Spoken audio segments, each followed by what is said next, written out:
I'm going to invite my speakers for the session. And Anand, you did allude to something about the mind. And this session is spot on there. This is about the mind of the founders. And we're going to discuss about founders' dilemma, tech, data, investment, impact.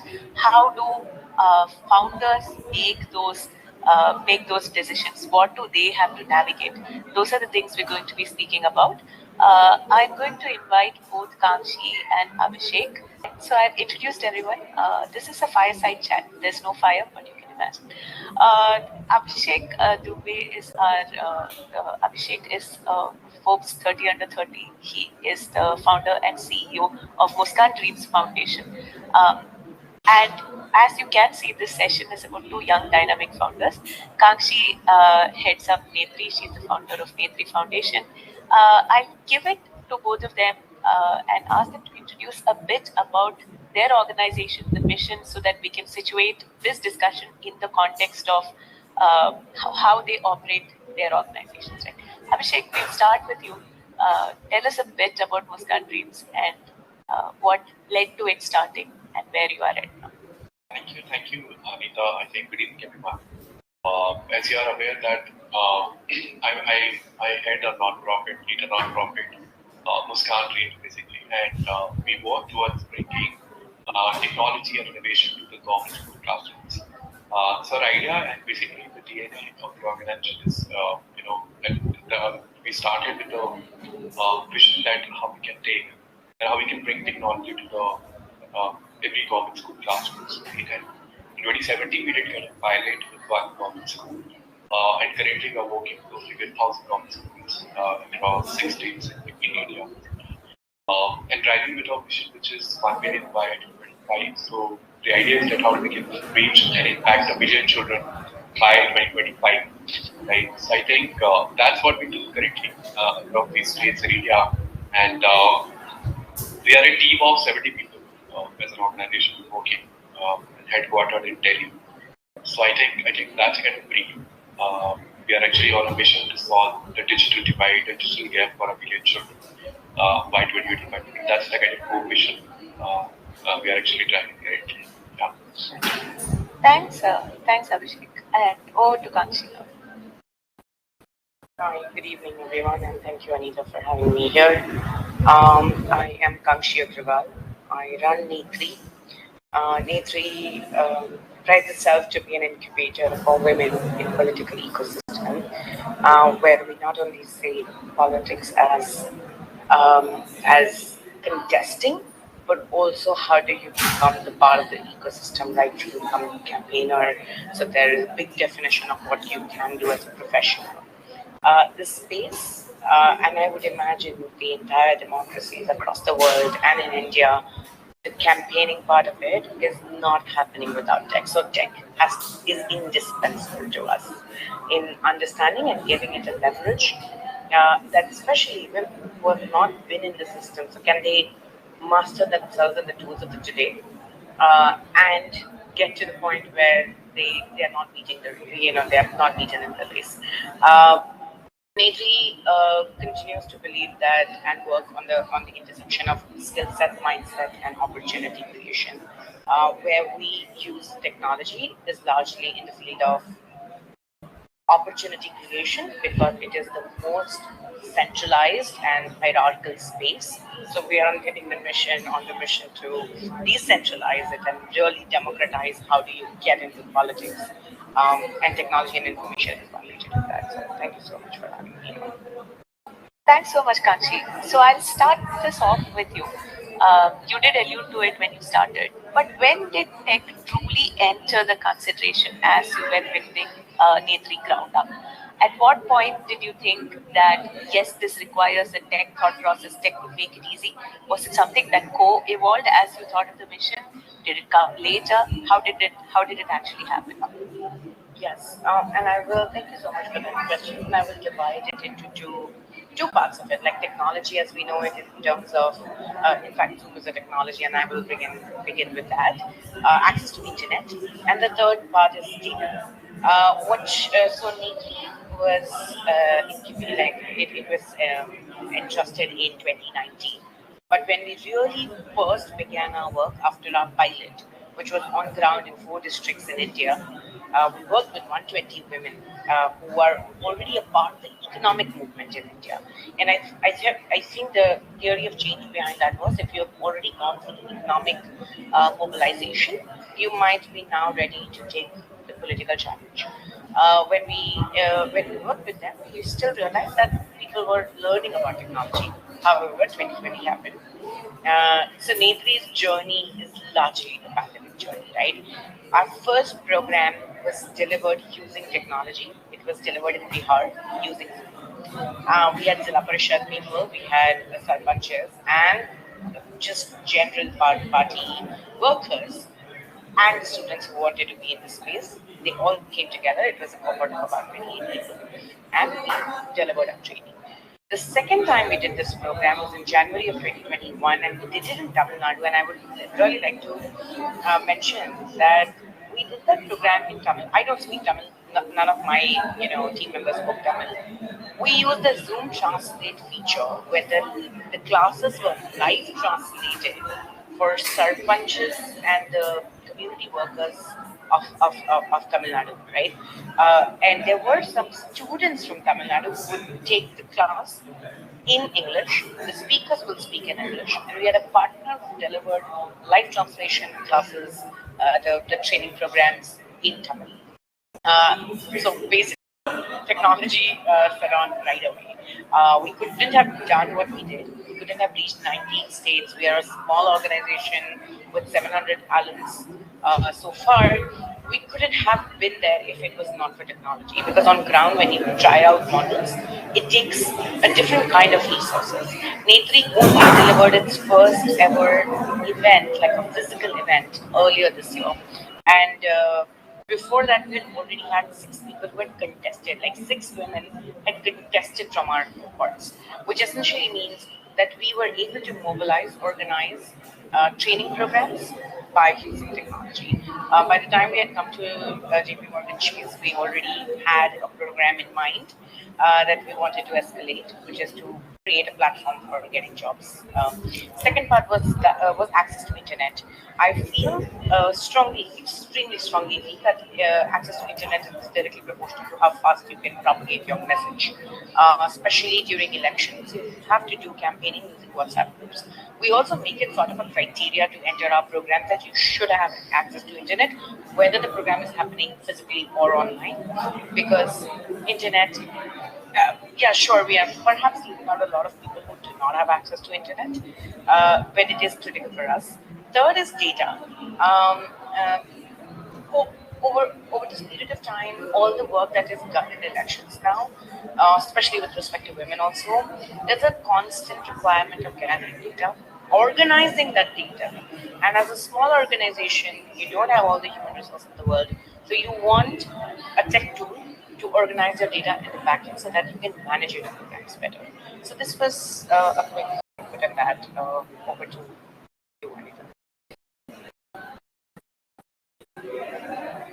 Thanks, Kanchi. I think what we gather is that it evolved and it was a digital native organization, right? Given the situation, that's how you started. We'll turn to Abhishek a bit now. And Abhishek, tell us, where did data in the considerations enter most countries?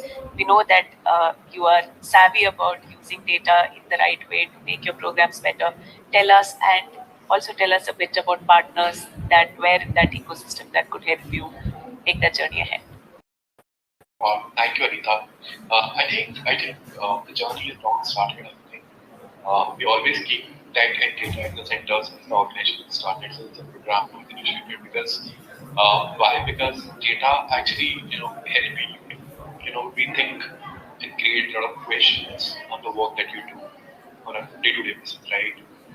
It helps you to create like a lot of filters about your work, about individuals, related to organization, your practices, and at the end, basically what matters is the impact. So I think it helps a lot. So I think our journey started, I think, in 2018, basically.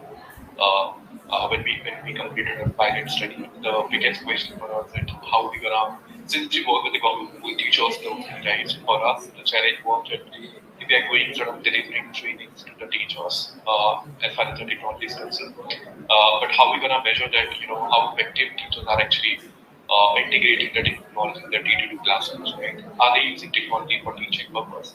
Are they using technology for learning purpose? And there were like a lot of questions around this, right? So I think in 2018, our team come up with the idea to actually build a kind of small software which we install in the devices, whenever we work in the government school. And this device software actually help us track all the data, insights from the backend that who are the active teachers, who are the top teachers, who are the bottom teachers who are not using, and who are the best teachers or a district or a block who are performing good basically as far as the tech is concerned. Right. So I think the data really helps us a lot in terms of I think currently even we are also improving and strengthening the dashboard in terms of what needs to be measured or a measure what matters basically, right? So measuring 10 things versus measuring 2 things, which is the most important for us as an organization, right? So I think it's a long journey that we have done. Of course, in some areas, it comes from understanding, what needs to be measured, what not. That's always the question, and what you will do with that data, which is coming out every day from the usage point of view.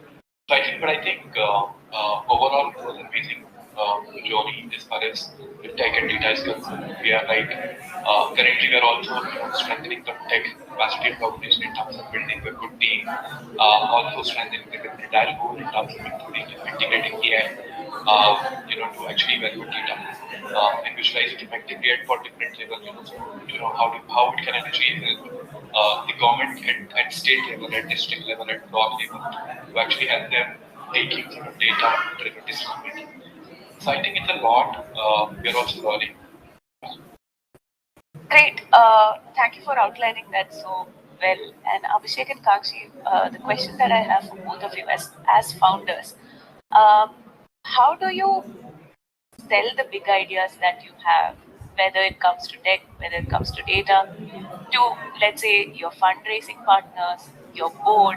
How difficult is selling these ideas, or how easy is it? And how do you navigate that? We also understand that Force for Good or multiple of platforms like ours are one among the ecosystem that you interact with. There might be multiple players like us that you interact with.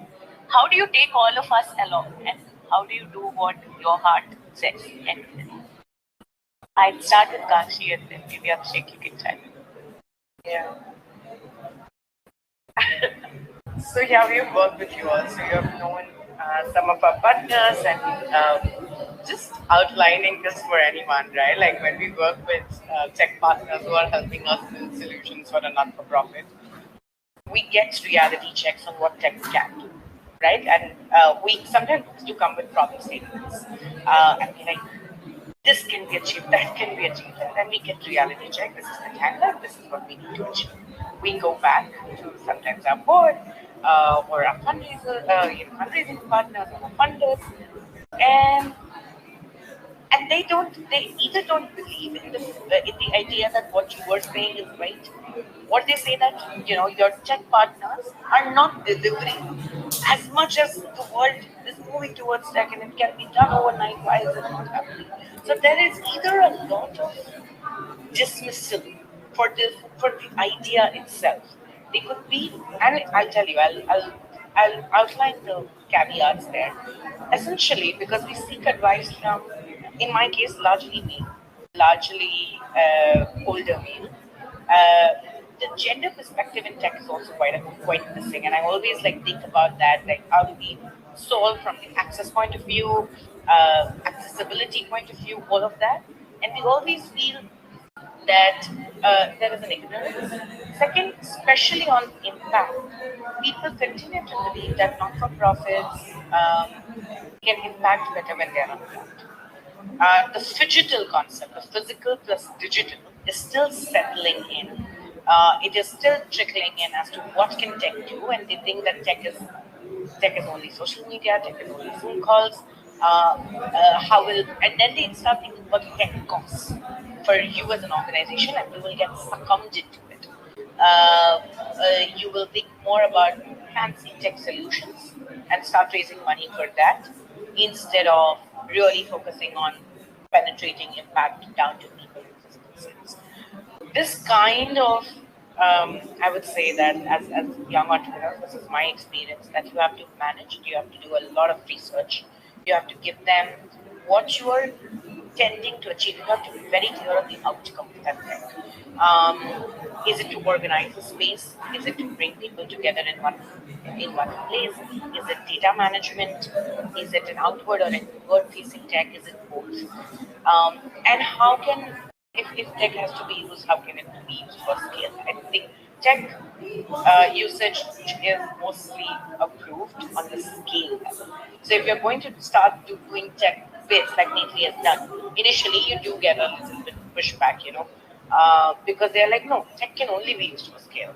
And you should think about scale, and that's when you should think about tech. You should pilot out your solutions only in physical settings and then scale with tech. However, I have a different understanding. I feel that tech, just like Abhishek used this interesting word, DNA. It has to be a thread that is woven in your DNA from day one, so that you can think about how to scale with it. It's not an afterthought in that case. Does that make sense? So that has been an experience, and it's been a challenging one. And how do we bring everyone along is basically sometimes actually do cross communication, right? Like say, let's get on a call together. There is sometimes understanding their concerns, making them write them down in detail, and then forwarding those emails and conversations to tech partners saying, this is what they mean, how can we? So being honest, being authentic helps. Being authentic on both sides and saying, hey, this is something I think I need, and I feel that these are great partners who can help me with it. That sort of helps. That's really a founder speaking about how they navigate these tricky situations, right? Abhishek, what are anything for you to add along this? I think when you do and when you adopt something, because there are like multiple challenges you face at different levels. For example, you have built something or you have done some changes in your program, right? And you're actually trying to build sort of product which your board members, right? Now board members are actually old, not a tech savvy people, right? They're not in the favor of tech. So they will oppose, why you want this product to be implemented, right? Why can't you work simply with the government, and help government or build their capacity. Similarly, when you go to the funder, they always put question on the product side. Say, okay, it is easy to build a product, right?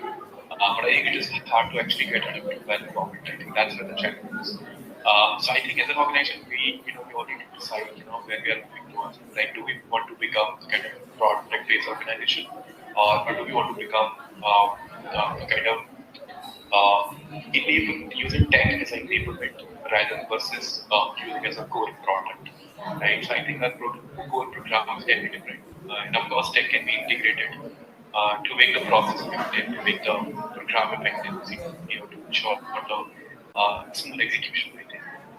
So I think that's. But I think, of course, there are a lot of challenges you face from your team, your board members, your partners, basically. Convincing them is actually a tough job because end of the day your intent is good, but not everyone understands your intent, right? People think from different perspectives. Everyone has a different needs.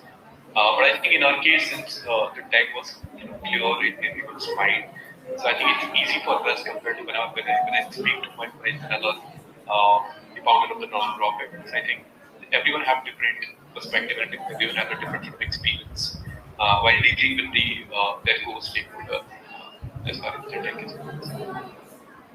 I'll come a bit now to managing collaborations and how have you navigated that? There are multiple people on this call who have worked with us, with multiple partners like us. What is your takeaway about these engagements, and how do you leverage what was built using these engagements? How do you ensure you bring a culture change within your organization to use the things that have been built with partners like us? What do you do as founders to percolate that change? Abhishek, we can go first with you and then come to Kanshi. Yeah. So I think whenever you go to the team with new things, they always look up to you. Now you are again coming up with something, burdening think in this country is what already I do. One of my time is actually I would say that 20% is going towards helping our team members in terms of building the capacity, making them understand what is working, what is not working, ideally what they should do, and what's the right way to do, how they can optimize better, how they can utilize their timing better, what are the best practices. So I think I go with an idea and approach to build their capacity around if you become a part of like one social good, I think this problem will be solved automatically. You don't need to put any efforts. Right. So I think that one of the thing which really works for us in terms of going them with the solution of the problems they're facing. That's how I actually help them see things rather than thinking that their time will be going towards the program or something else. So I think that's the practice that I do. Okay, Kakshi, how does this work out in PG? The collaboration piece, right? Yeah. Collaboration, okay. Navy is a smaller team compared to what Abhishek is talking about, and I'm always in awe of his journey in the education space. That Navy is a smaller team. We have to be very mindful of our collaboration sometimes, right? Like we have to be very, very sticky with. So we have an internal framework called FIR. Like I say that let's file an FIR. For every single collaboration we want to do, we think, does it help with fundraising? Is it impact? Is it relatability with our audience, etc.? So every team member is supposed to go back and say, like out of a pie, like if it's 100% pie, how much will they give? In what segment? And then we prioritize, right? Do we want to prioritize impact? It might not lead to fundraising at all, but we think that this is the pilot worth doing. What if it increases our relatability or relevance in the sector? It may not. So I'll be very happy to chat about a program such as this. We collaborate with a member of parliament. That is not even a funded program. Nothing. But we collaborate with this member of parliament. Put 10 young girls in 10 different MP's office, right? Very like there's no outcome on like impact, but on funding. But we really think it's very high on relevance. Even if the impact is small, it's a very close group which we get to test out our modules with. We keep that very close to us. So things like you always make these choices. These are opportunity costs, and collaborations is something that they started the program, but we are the training partners on it, right? So she is a member of parliament who started this program. We are a training partner on it. Similarly, we collaborate with multiple people because we do not want to have. We do not want to reinvent the wheel. We do not have the time or the resources to do that. Especially having tech collaborators, given that I'm not a tech founder, I may understand it, but I'm not trained in it. Having a tech partner like Social Good and JPC helps us in taking away the thinking part of it. That how will it get done? We just have to think about the problem more. Collaborations make that kind of life easier.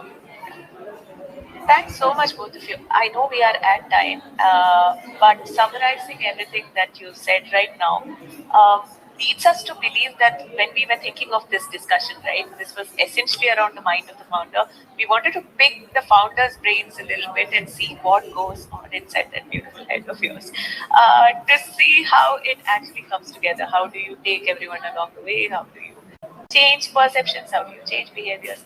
Thank you so much for giving us those insights. If there are any questions, we can address them. We are almost at time, or we'll leave it towards the end if something else comes along. But thank you. Back to you, Amy. Thank you so much. Thanks, Nita. We actually did have one question from a listener on the line who's asked did you put any resources into teaching your end users before you actually deployed your solution? Was that part of the planning stage, or is that something you did once you deployed the solution with your demographic or your end users? Sorry, Kanisha, do you want to go first? Kanchi, do you want to take that? When did you do any user testing? Did you do any user training? We user training or team training? User training. So this is what the question is more directed to actually towards your end users. No, we went in with the lowest hanging fruit, which is like with users who have an access, who knew Zoom, who knew, like we would get on a quick call and help them maybe to get on it. And we do send a user guide to everyone that if you're going to get into Zoom, how can you use the emojis, how to mute yourself, what are some of the best practices of being on Zoom. Those kind of things, yes, we got them made even in Hindi. That was one of the efforts that we put in. But in coming on tech and trying to use it better, not so much. We are going with people who have the primary access. Makes sense. Great, thank you so much. And I know we're at time, but if you had anything to add to that at all, your organisation?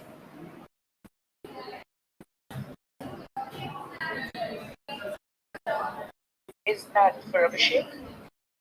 Oh, sorry, Abhishek, yes, if you had anything to add to that for your organisation, sorry. No, no. Okay, great. Well, we'll pass on now. I'm sure we'll have some more questions come in, so I'll reroute them back to you, Benny. Thank you so much again for your time. But I believe now we're going to pass.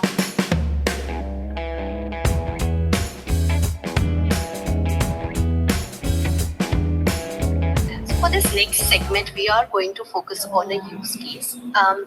When we talk about tech implementation in an organization or the journey of a tech solution in an organization, what does that journey look like?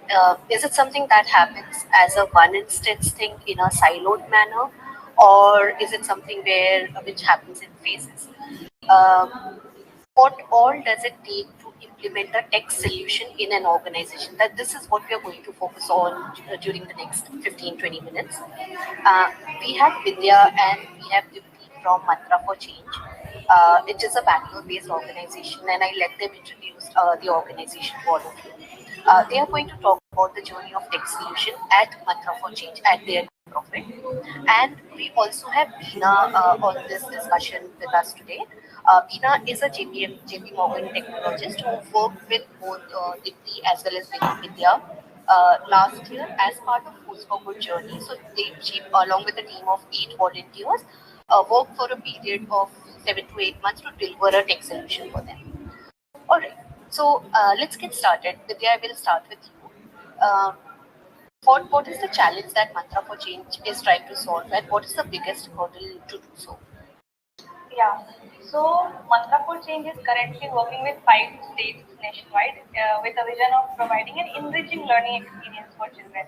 And to achieve this, we are working with education leaders like at various levels, be it at school leaders, be a cluster level, block level, district, or even at a state level. So within the education ecosystem, and having that systemic approach of problem solving. So talking about the challenge is that we are trying to solve the issues of education leadership at scale. For instance, like when we talk about India, there are almost 250 million children going to around like 1.5 million schools. So 1.5 million plus school leaders play a pivotal role in shaping the educational experiences for the students. Right. So the question is how to empower these school leaders and leaders at like various levels of education ecosystem, how we can enable them is a very big deal. So and especially like if I talk about Mantra's intervention, one of our intervention state is Uttar Pradesh, and in that state alone, like there are approximately 1.5 lakh school leaders, and enabling them in itself is a big task. So oftentimes it happens like it becomes very difficult to monitor and track activities when it comes to speed. So this is what we are trying to solve. Thanks, Vidya, for the quick intro. Dipti, my next question is to you, and which is a follow up of this. So, when we talk about technology helping you in accelerating the organization's mission, when was it that you first started thinking of implementing tech at your organization, and how far along have you reached in that journey?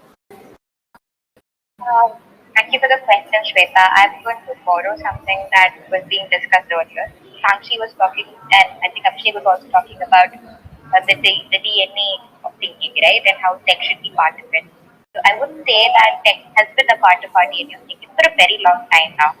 5 6 years ago, when we were working with just affordable private schools and government schools in Bangalore, at that time itself, we were leveraging technology, but the purpose of leveraging technology was to engage our stakeholders and encourage them to use that for self-paced learning and self-driven improvement. It was about in 2019-20 that we started working with Punjab State Education Department, UP State Education Department, and also AP Social Welfare Department.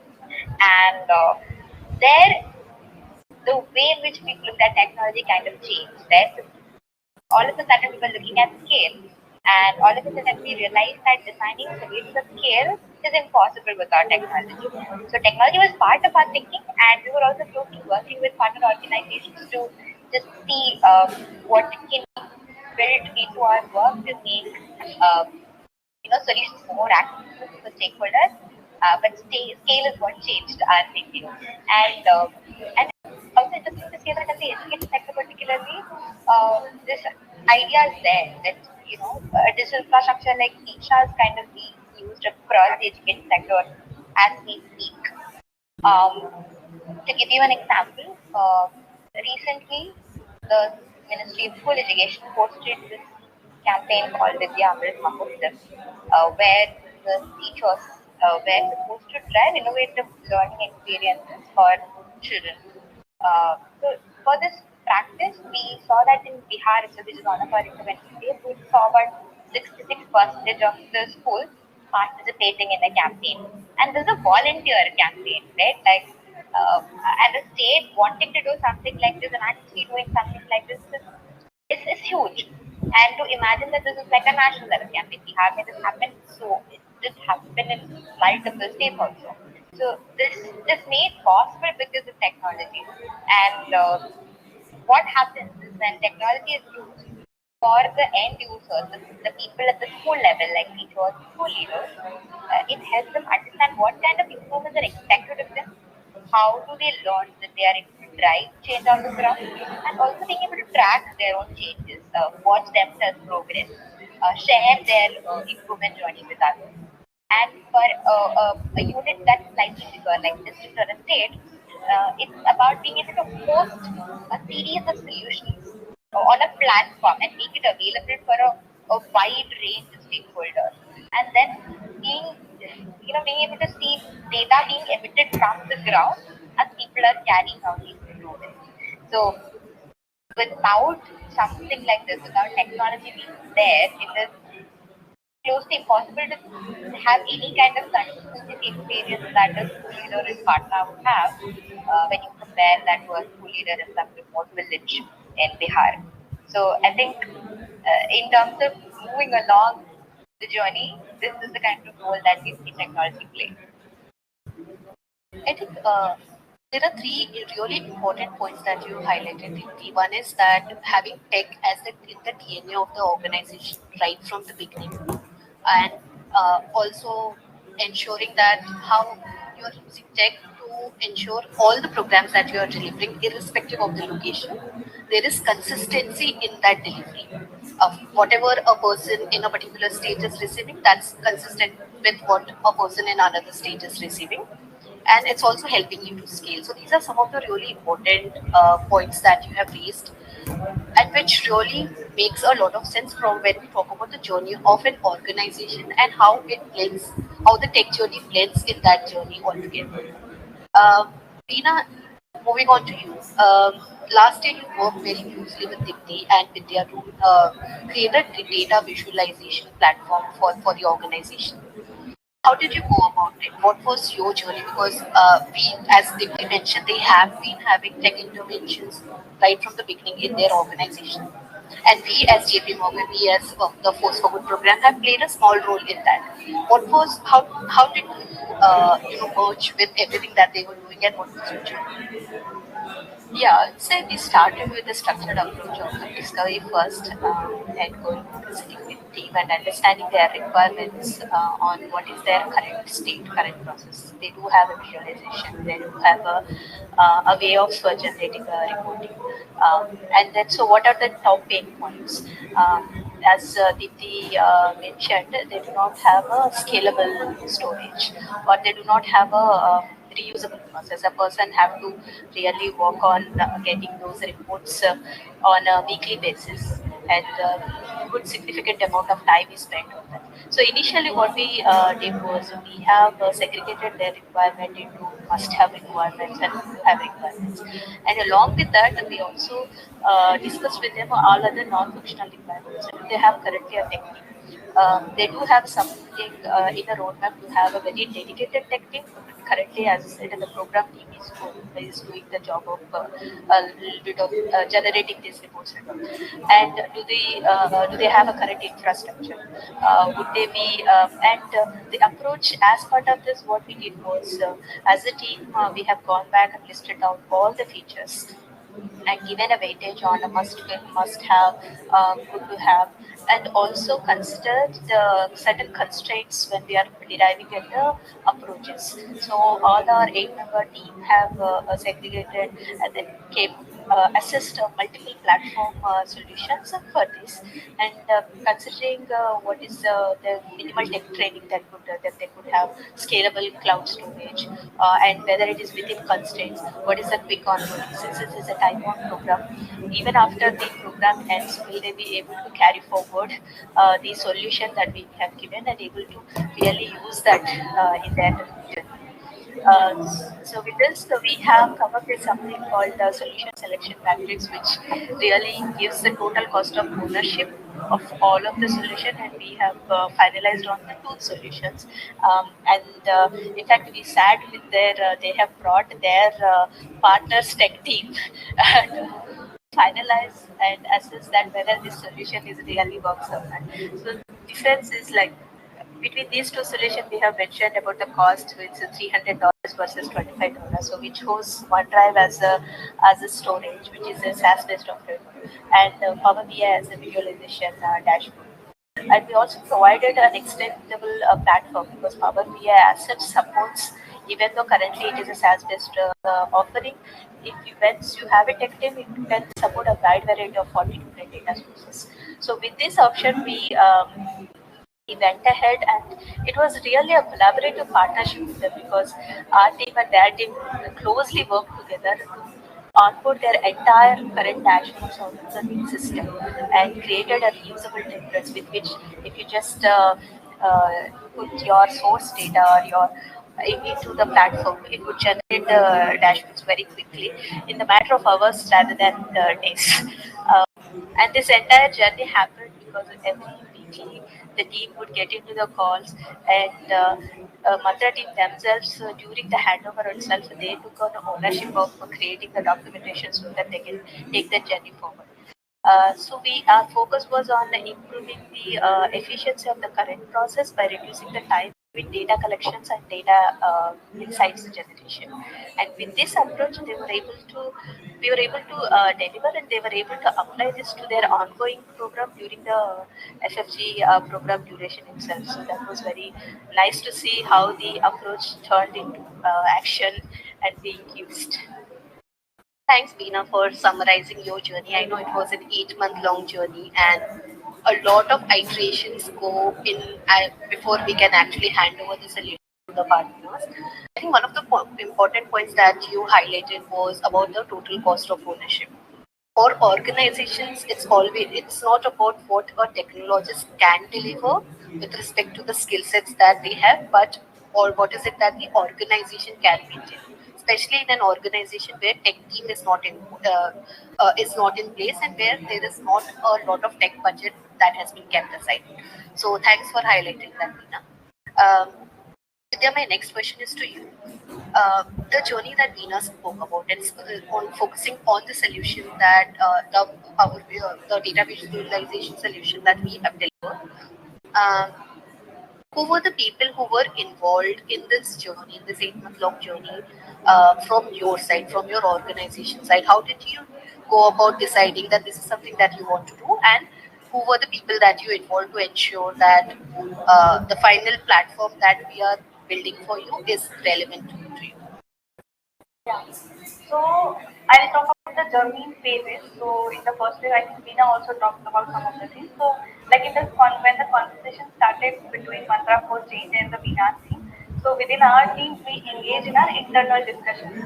So we articulated our problem statement. We addressed organization level challenges concerning data analysis, storage, visualization, which can work at scale.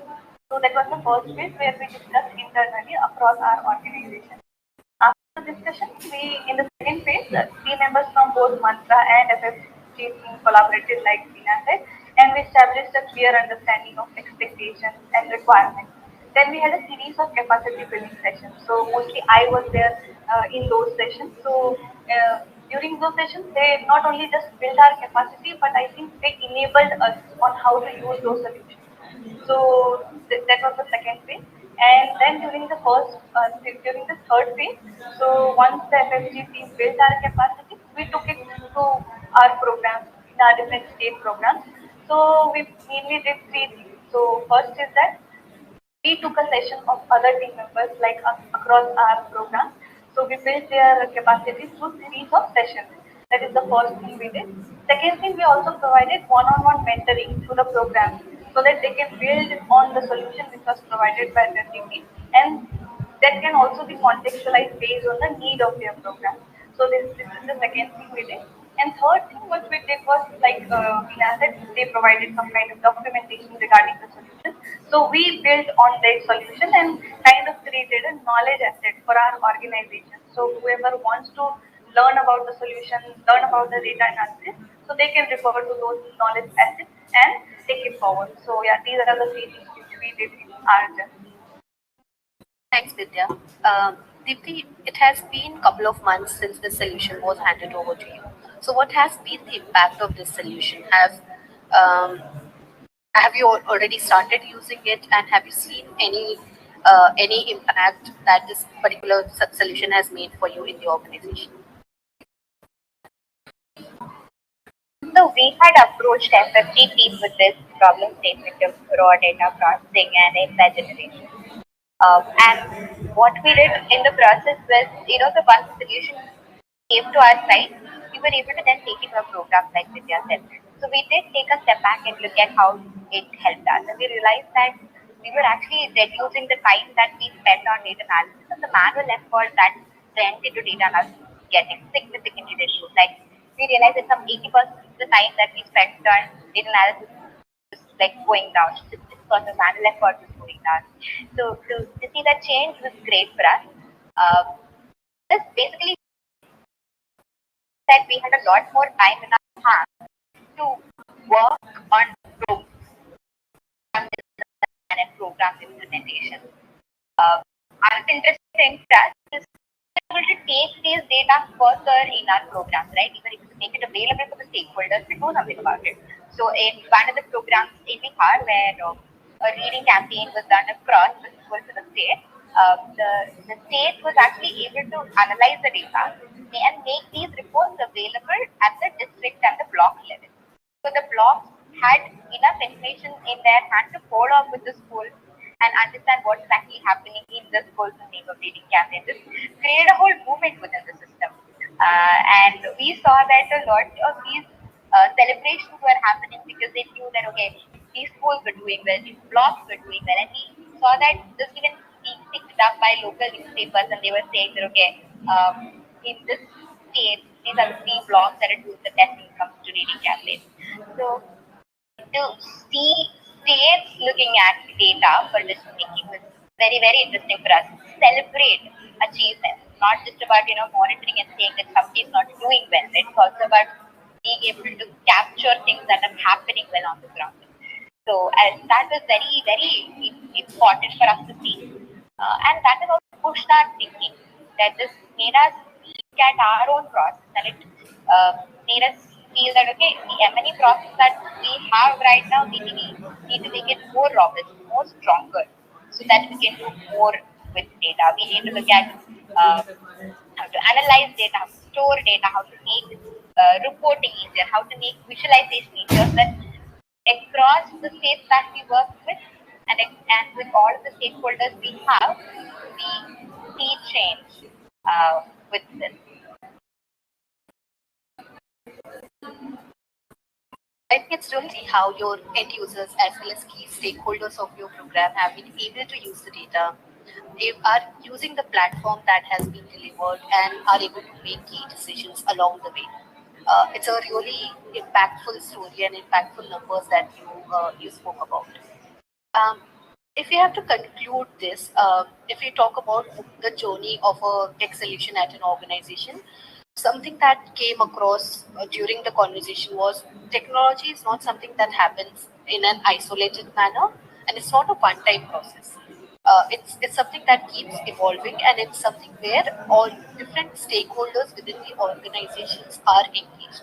It's not one tech person or one tech team who's making these decisions and who are going out and developing tech platforms and getting it implemented, but people work together to ensure that the right technology is getting implemented in the organization. So the leadership team members, the program managers, the tech experts, and the end users, all of them are involved in the journey.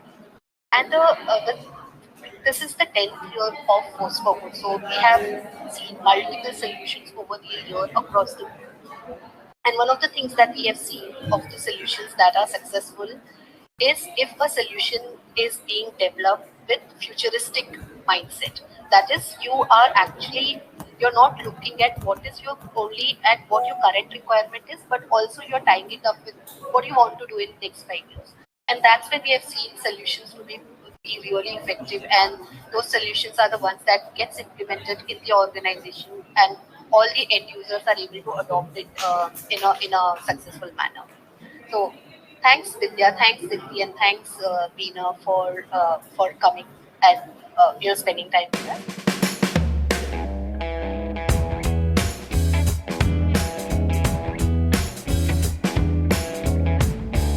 Thanks very much, Amy. I think it's a great time to actually segue into my session, because I think we've heard a lot from the non-profits about. Oh, sorry, can you still see that? Yeah, we can still see it. Perfect. We've heard a lot of the non-profits talking about maybe underrepresented groups or overrepresented groups in the fields that they work. So it's quite an important area in terms of encouraging people to think about technology as a career choice, and also about encouraging a diverse range of people coming into those groups as well. So I'm just going to stop my screen share to disappear for some reason. Just like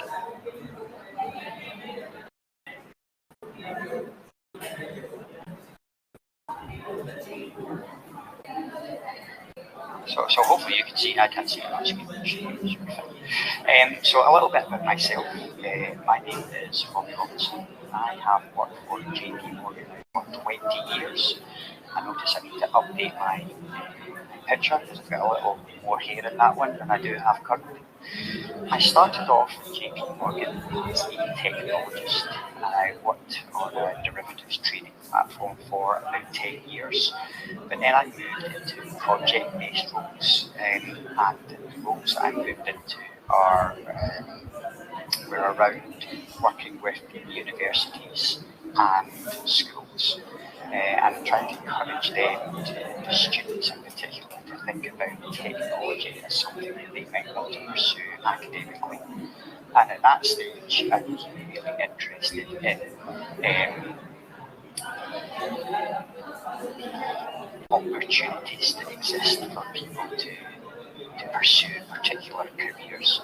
And that's really what I want to touch on today, is that democratising of technology careers and how we go about it at JP Morgan as well.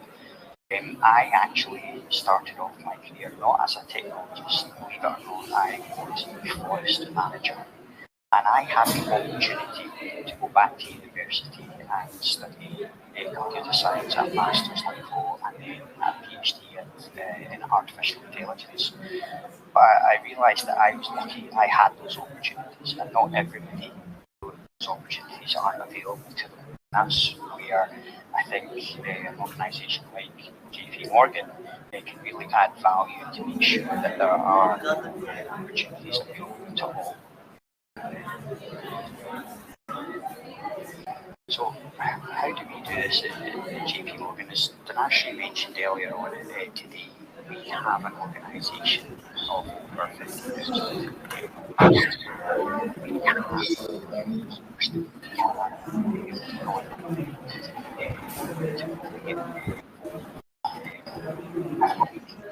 and not just the workforce, but also the social sector and the communities in which we live on. Huge organisations who want to provide opportunities for our employees to get from communities have social impact as well. So, if we look at the organisation, solution of a pipeline and you're putting the same ingredients in that pipeline, you often get the same result at the other end. But if you have a diverse workforce, and that workforce may be diverse in terms of gender, it may be social economic backgrounds, or it may be neurodiversity, then it's more than likely that you're going to address any biases in the workforce because you have diversity of thought. Also, there's social reasons for making sure that people have opportunities as well. These are often societal advances. So you want people to have opportunities to have a stable, well-paid career with lots of opportunities. And that touches on the reward aspect as well. So where I live and work in Scotland, the average annual salary is around £28,000. But the average salary in technology is £44,000. So you can see there's a big difference in that, and that is a wage that will allow people to advance and also look after dependents, look after their family. And I'll speak a little bit later on about I speak to a lot of students in my role, and I say to them, yes, technology is a well-paid career. However, you want to be doing something that you're really passionate about, because everyone's going to be working for quite a long time, so you want to be doing something that you're really passionate about. But I then go back to the students and say, no matter what you are interested in, there is usually a pathway into that field via technology, because technology is so progressive these days. Every organisation needs technologists. It's stable as well. There's a lot of technologists required. If you think of large organisations like yourself, you have 50,000 technologists. But if you think of some of the potential non-profits that we work with, they're quite small, but they require technology as well to advance their businesses, and improve the lifestyle of their clients and stakeholders that they serve as well. And there's a gap to fill as well. So there's not enough people going into technology at the moment. So it's really important that we let particularly the younger generation know of the opportunities that exist there, the exciting careers. Now, I want to take a little bit of time just to go back over a couple of slides that Danashi had touched on earlier, but now I want us to think of these slides in terms of, look at them with the lens of diversity and opportunity and social impact as well. So, at JP Morgan, we mentioned within the Tech for Social Good team, we split our work over 5 different pillars, and these are advisory and consultation, where we can explore conversations, do some road mapping, ideation, where we start to think about, right, how would we actually build out some of these solutions via technology, solution delivery as well, actually taking those ideas and putting them into practice. We also do a lot of work in education that I'm really passionate about, and that's often in schools, teaching youngsters about technology, and there's a lot of collaboration that goes on as well with some of our non-profit partnerships as well. But if we think about democratising tech and how we have actually impacted that at JP Morgan, if we look at some of the projects that we are involved with, the specific projects that we take. For example, our internal program called Generation Tech. Generation Tech is a program that is aimed at encouraging youngsters to think of technology and computer science as a kind of academic pathway they might want to follow. And we do this by running programs where the students will look at typically social good challenge, one of the sustainable goals, and that may be life below water, for example. And we'll ask them how do they leverage technology to come up with a solution. So I'm sorry to interrupt, as it's but actually within 5 minutes, the live stream on Zoho app will stop as we'll begin with our prime slot. So please keep that no in mind. problem. Thank you. No problem. I'll make sure that we finish on time. So we're really looking at how we encourage students into technology through Generation Tech. And if we take one other example, we work with an organisation called Dress Code. Dress Code is a charity which looks to close the gender gap within technology as well. So really looking at how we can encourage young women to think of technology as a choice for them. There's lots of other examples, so I'm quite happy to take them up offline if anyone's got any questions on that. And again, if we look at these figures that Ash touched on earlier, again, if we look at it with the lens of diversity in tech, when we start to think of our rate, we've had 700,000 volunteer hours, and many of them are working towards projects and programs that are looking to make sure that underrepresented groups have opportunity in technology. You can see what an impact the organisation starts to have in those communities. So just moving on from that slide, because I know we're running out of time. We're talking about encouraging people into technology. And we talked about it being future-proofed. But we might think of artificial intelligence as a use now. So is that a disruptor? Well, absolutely, it is definitely a disruptor. But it doesn't mean to say that organisations will not need technologists in the future. But what it really means is that technologists will work in slightly different ways. So they might use different tools. So everybody's probably aware of artificial intelligence tools that are out there that can do all sorts of wonderful things for you. But they still need beauty, they still need build, and they still need deploy.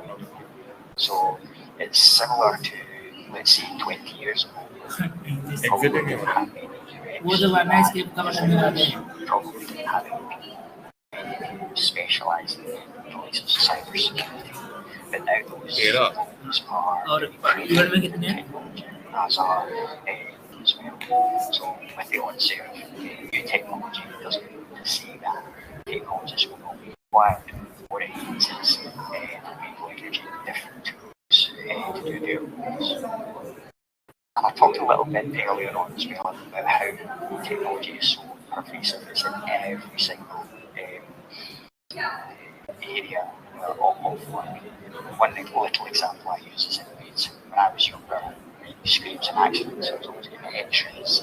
The X-rays were actually developed. And X-ray machines are very expensive, and people are highly expensive to make sure that that's a really efficient process. So a simple technology change in moving that a digital screen is more efficient. You can move people through that. So the message is that what you are interested in terms of going into is a place for you in technology, and it's really important that we have a diverse workforce within that area.